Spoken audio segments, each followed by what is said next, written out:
Assalamualaikum dan salam sejahtera. Hari ini kita akan review sebuah lagi SUV buatan Mazda. Ya, SUV lagi tuan-tuan. Tapi sebelum kita meneruskan review kita pada hari ini, tolonglah subscribe, tolonglah share dan tolonglah like WhatsApp Mekanika, Facebook Mekanika dan YouTube Mekanika.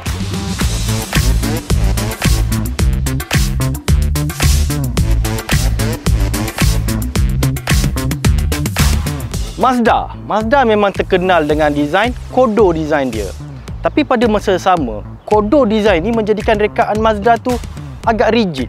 Susah kita nak modify, kita nak ubah dan kita nak custom seperti yang kita nak. Sebagai contoh, kita susah nak tambah skirt, kita susah nak tukar sport rim.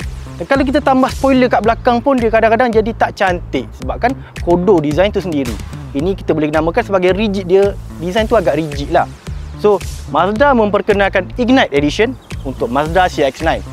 Perbezaan utama antara Ignite Edition dengan Mazda CX-9 biasa ialah kita boleh tengok desain CX-9 Ignite Edition ni lebih sporty. Sebagai contoh, housing lampu dia digelapkan dan front grille pun dia digelapkan. Tapi pada masa sama, parking sensor ni masih mengekalkan 4 posisi di depan. Jadi bila dia masuk laluan sempit, kamera 360 darjah tu akan terbuka secara automatik. Jadi kita tak perlu teragak-agak nak masuk parking yang sempit.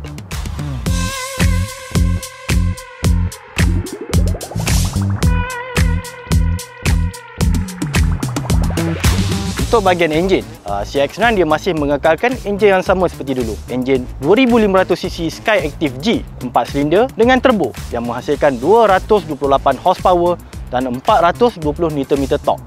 Hanya ada satu varian saja yang dihasilkan, iaitu varian 2.5 dengan transmisi automatik 6 kelajuan automatik. Orang kata kalau kita guna petrol yang high performance seperti 97, kita boleh dapat 250 horsepower. Tapi kami tak pernah test, kami tak pernah try. Jadi kita assume, kita terima saja data tersebut.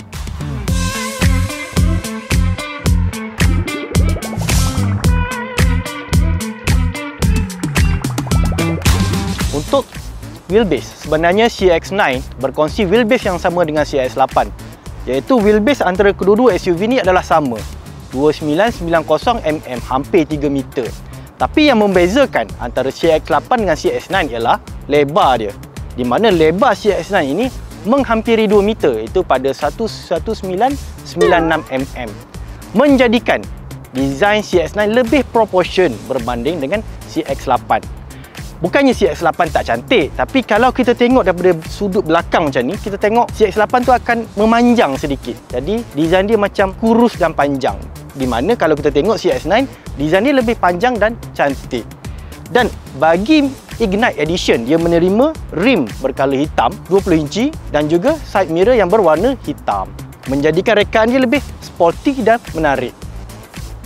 Untuk bahagian belakang, CX-8 dan CX-9 juga hampir sama desain dia, di mana dia ada satu horizontal chrome di sini. Dan ruang luggage di bahagian belakang ialah lebih kurang 230 liter. Lebih besar sedikit berbanding dengan CX-8, di mana CX-8 hanyalah 203 liter sahaja. Kalau kita lipat kedua-dua seat belakang ni, kita boleh mendapat 810 liter ruang kargo, di mana ruang ini cukup besar untuk kalau kita naik 5 orang. Kalau kita gunakan ruang kargo ini untuk muatkan 7 penumpang, kita dapat 230 liter. Still okey. Kalau tak cukup, kita buka saja ni dan kita dapat lagi ruang yang lagi besar. Okey?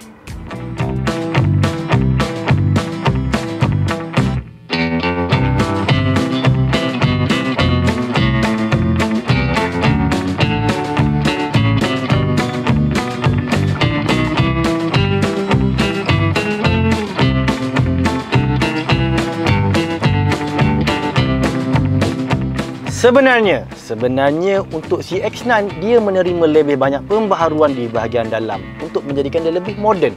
Nombor pertama pula, nombor 1, kita boleh tengok leather seat dia. Leather seat dia datang dengan warna burgundy red. Memang nampak menyelah dan cantik serta sporty. Nombor 2, chrome smoke. Untuk di bahagian sini diberikan warna yang lebih gelap.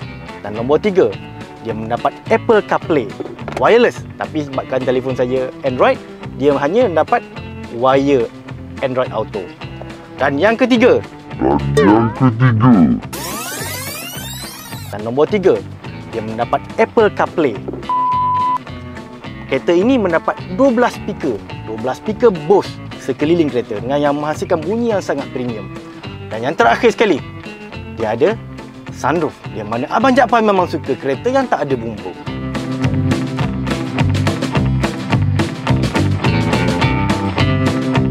Okey, bagaimana pula pemanduan CX-9? Boleh dikatakan pemanduan CX-9 Ignite Edition ni lebih baik dan lebih bagus berbanding dengan varian sebelumnya. Sebab apa? Sebab dia diperkenalkan dengan satu ciri baru, iaitu pedal shift yang dipasang di bahagian belakang steering ni.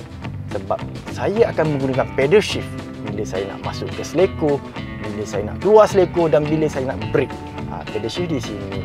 So, bila kita ada pedal shift, kita boleh kontrol dinamik kereta tu dengan lebih bagus berbanding dengan tanpa pedal shift.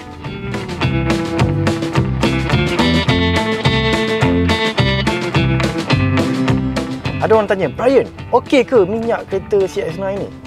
Okey, sebenarnya CX-9 ni secara keseluruhan enjin dia menggunakan teknologi enjin Atkinson, di mana teknologi enjin Atkinson ni memang khusus untuk penjimatan penggunaan bahan api. So, official daripada Mazda mengatakan kereta ini boleh mendapat 12 km per liter walaupun diberikan sesaran 2500cc dan juga 4 silinder serta turbo. Jimat dah tu sebenarnya untuk kereta yang besar macam ni. Tetapi kereta ni bila saya pandu secara berhemah, dia boleh mendapat 13.6 km per liter, lebih tinggi daripada bacaan sebenar daripada Mazda. Dan bila saya bawa kereta ini untuk long distance, saya isi barang banyak dan saya bawa lebih laju antara 110 ke 140 km sejam, dia mendapat lebih kurang 10.5 ke 10.8 km per liter, which is very good untuk sebuah kereta yang SUV yang besar dan berkuasa macam ni. Sebenarnya angka tu dah sebenarnya cukup bagus. So, untuk CX-9 generasi terbaru Ignite Edition ini juga, dia menerima beberapa pembaharuan dari segi aspek keselamatan. Dia menerima lane departure warning, lane keep assist, brake AEB depan dan belakang, di mana sistem AEB ni mampu mengesan pejalan kaki.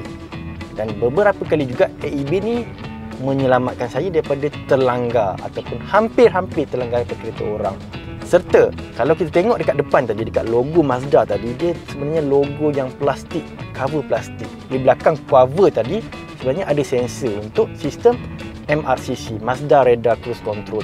Dan boleh dikatakan sistem Mazda Radar Cruise Control tu pun hampir sempurna. Dia tak terkejut seperti sistem yang lain. Contohnya, kalau dia mengesan kereta kat depan, dia tak terus brake.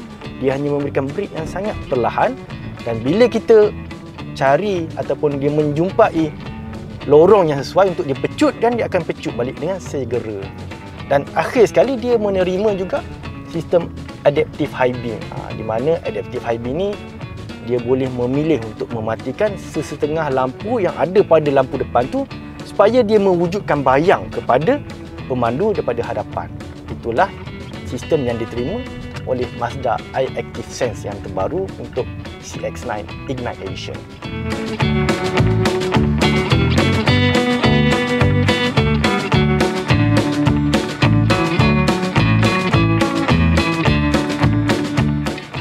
$328,000 itulah harga yang dipinta oleh Mazda untuk Mazda CX-9 Ignite Edition. Bila kita sebut $328,000, kita akan rasa agak mahal. Dan tak mahal sangat kalau kita compare dia dengan kompetitor dia lain seperti Hyundai Palisade ataupun Volvo XC90. Semuanya SUV D segment, full size SUV yang boleh memuatkan 7 penumpang. Di mana Hyundai Palisade lagi mahal dan juga Volvo XC90 pun lagi mahal berbanding dengan Mazda XC90. Maksudnya apa? Maksudnya harga yang ditawarkan oleh Mazda untuk CX-9 ni munasabah dan boleh diterima untuk sebuah unit SUV yang diimport daripada Jepun.